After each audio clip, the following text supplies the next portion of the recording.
Om Swastiastu, Assalamualaikum warahmatullahi wabarakatuh. Salam sehat untuk kita semua.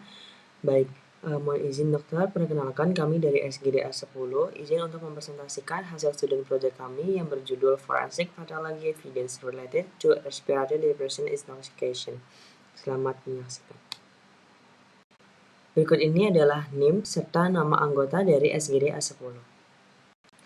Baik, mohon izin dokter, kita lanjut ke pembahasan yang pertama, yakni mengenai bab 1 pendahuluan. Selanjutnya, untuk latar belakang. Patologi forensik berperan penting dalam menginvestigasi kematian akibat depresi pernapasan akibat overdosis opioid, benzodiazepin, atau kombinasi keduanya.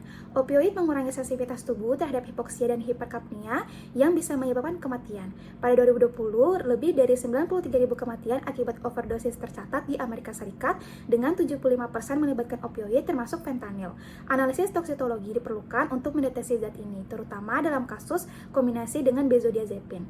Penyelidikan multidisiplin penting untuk memastikan bukti yang valid dan mengembangkan strategi pencegahan penyalahgunaan zat terlarang. Berdasarkan latar belakang tersebut, berikut ini adalah beberapa masalah yang kami rumuskan dalam student project kali ini.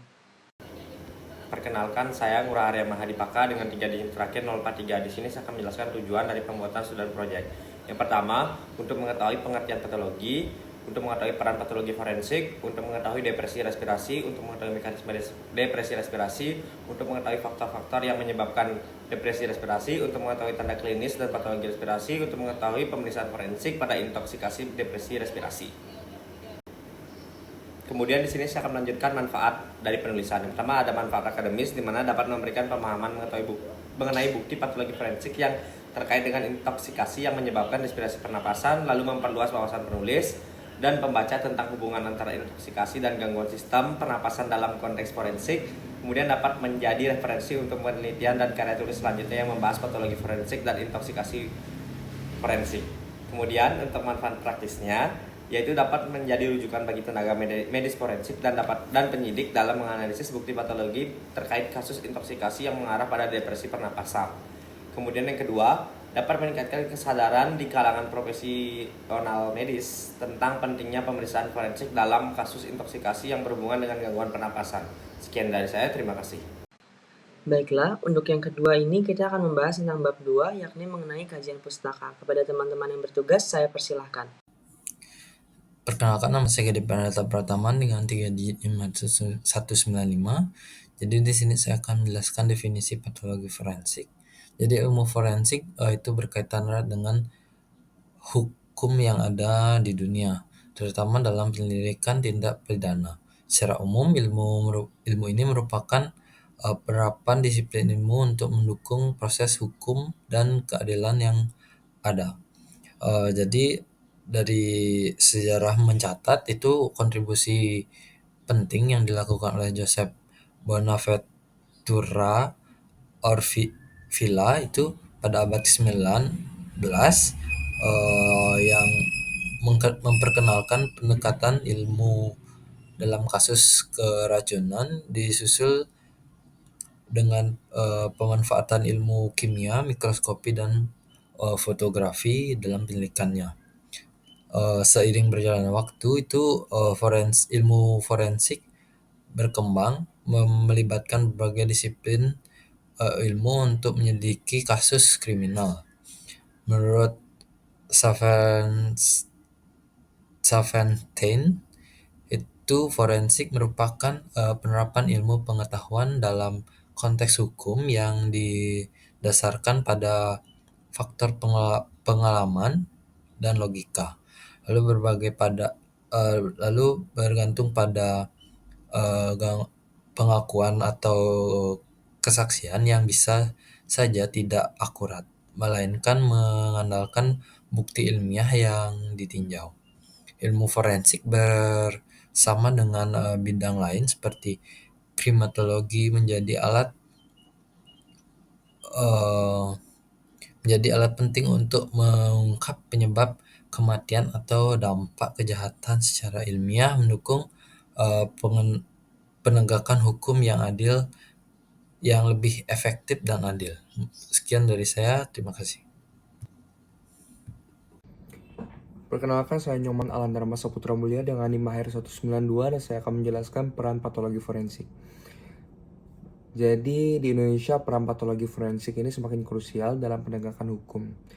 Jadi ada suatu penelitian yang menunjukkan bahwa mayoritas kasus kematian yang ditangani melibatkan kekerasan tumpul, asfiksia, dan luka listrik atau petir. Jadi hal ini menekankan pentingnya keahlian patologi forensik dalam mengungkapkan penyebab kematian dan mendukung proses peradilannya. Jadi patologi forensik juga memainkan peran penting dalam proses penyidikan dan pembuktian pidana. Jadi dokter forensik ini memberikan kontribusi signifikan dengan melakukan pemeriksaan yang teliti dan objektif, seperti autopsi, untuk mengidentifikasi bukti kunci dan menentukan penyebab kematian. Dengan mematuhi etika dan standar profesi, mereka membantu menegakkan keadilan dan integritas sistem hukum. Jadi selain itu, patologi forensik juga berperan penting dalam mengidentifikasi korban, terutama dalam kasus bencana massal atau ketika identitas korban tidak diketahui. Melalui analisis mendalam terhadap jaringan organ tubuh, ahli patologi forensik dapat mengungkapkan tanda-tanda penyakit atau cedera yang mungkin berkontribusi pada kematian, serta mengumpulkan bukti fisik yang relevan untuk proses hukum. Baik, sekian dari saya. Terima kasih. Perkenalkan, nama saya Kemayu Teranda Putri Gilantari dengan 3 digit NIM terakhir 068. Depresi respirasi atau yang biasa kita kenal dengan depresi pernapasan merupakan suatu kondisi ketika terjadinya pernapasan kita menjadi dangkal ataupun lambat, yang mana hal ini disebabkan karena adanya penurunan asupan oksigen atau hipoksia dan juga penumpukan karbon dioksida atau hiperkapnia. Nah, kondisi ini dapat berkembang menjadi kondisi yang lebih serius lagi seperti misalkan iskemia jantung ataupun kolaps kardiorespirasi. Apabila depresi respirasi ini tidak ditangani dengan baik, maka dapat berujung pada kasus kematian. Baik, terima kasih atas kesempatannya. Perkenalkan, saya Aditya Pramana dengan NIM 036, di mana di sini saya akan menjelaskan mekanisme terjadinya depresi respirasi, di mana mekanisme ini terjadi dalam 3 tingkatan. Yang pertama ada pada pusat pernapasan. Nah, pusat pernapasan pada manusia itu ada pada medula oblongata dan juga pons, di mana ketika terjadi gangguan seperti adanya tumor, trauma, infeksi, akan menyebabkan terjadinya depresi respirasi. Kemudian pada tingkat neuromuskular, dalam penggunaan beberapa golongan obat seperti opioid dan juga obat sedatif, ini dapat menyebabkan adanya peningkatan aktivitas reseptor GABA dan juga penurunan aktivitas reseptor NMDA, yang mana ini akan menyebabkan penekanan pada pusat pernafasan, yaitu pada medula oblongata dan juga pons. Kemudian terdapat juga pada beberapa sindrom seperti myasthenia gravis dan juga cedera pada medula spinalis, yang mana ini dapat menyebabkan paralisis pada otot-otot pernafasan. Kemudian yang terakhir yaitu respon periferal, di mana terjadi penurunan sensitivitas kemoreseptor pada aorta dan carotid body terhadap CO2, yang mana ini akan mengakibatkan terganggunya mekanisme kompensasi. Mungkin sekian dari saya kembali akan dilanjutkan ke teman saya. Terima kasih. Baik, perkenalkan saya Denisa Putri dan NIM akhir 149 izin melanjutkan untuk faktor penyebab dari distress respiration. Yang pertama adalah intoxikasi dari gas karbon monoksida yang merupakan penyebab utama kematian akibat keracunan di Amerika Serikat dan berkontribusi lebih dari setengah kasus keracunan fatal di seluruh dunia. Keracunan CO mengganggu kemampuan darah dalam mengangkut oksigen serta mempengaruhi penggunaan oksigen di tingkat seluler. CO mengikat mioglobin di jantung lebih kuat dibandingkan hemoglobin yang menyebabkan depresi miokard dan hipotensi serta hipoksia jaringan. Lalu yang kedua adalah pengobatan opioid. Depresi pernapasan pada keracunan opioid disebabkan oleh pengaruh opioid pada sistem saraf pusat dan pusat pernapasan. Opioid mengikat reseptor mu opioid di SSP termasuk area pengontrol pernapasan dan mengurangi respons batang otak terhadap hipoksia dan juga hiperkapnia.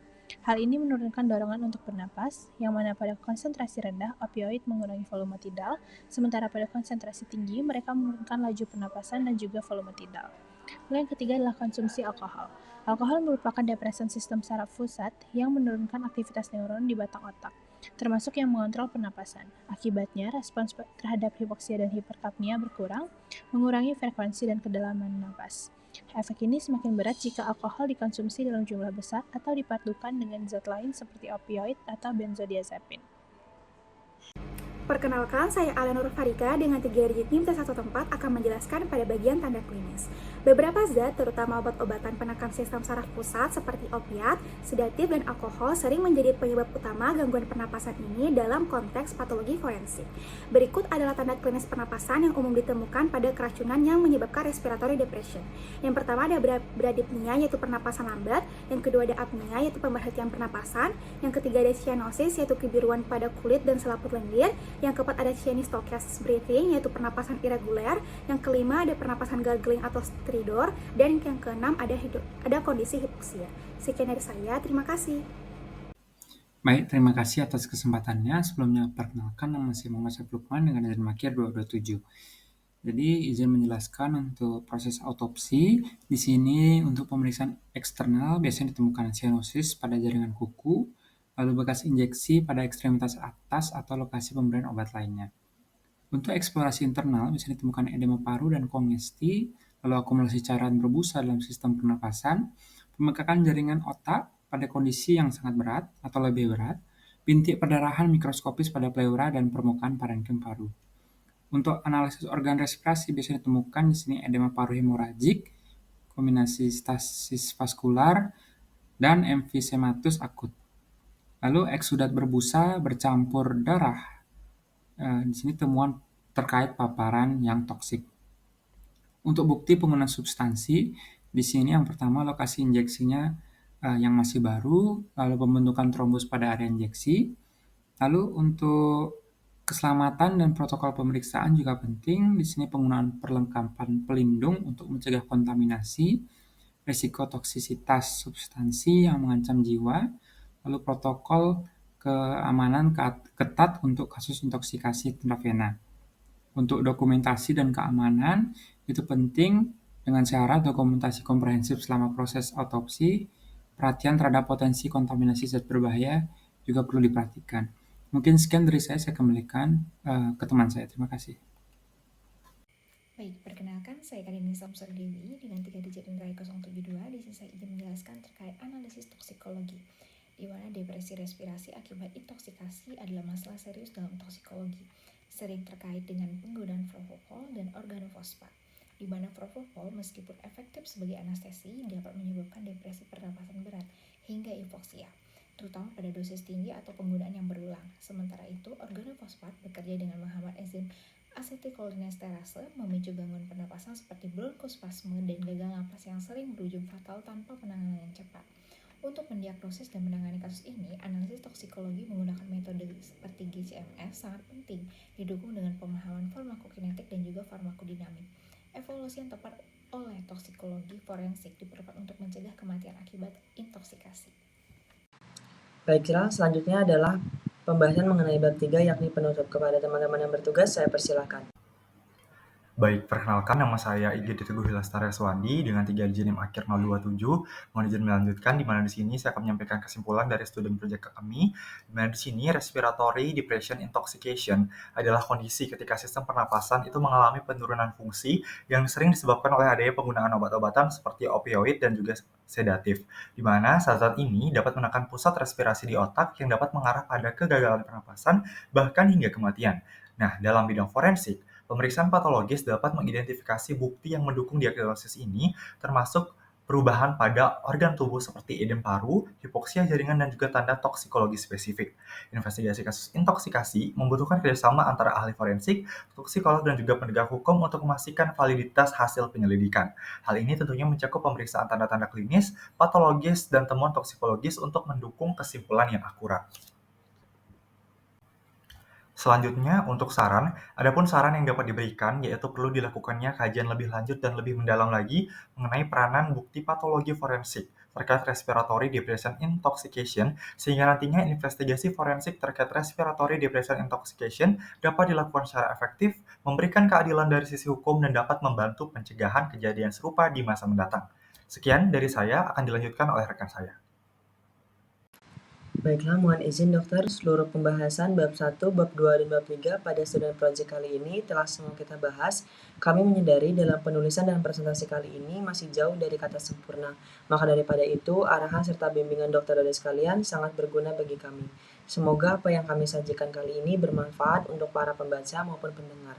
Sekian dari SGDA 10, terima kasih.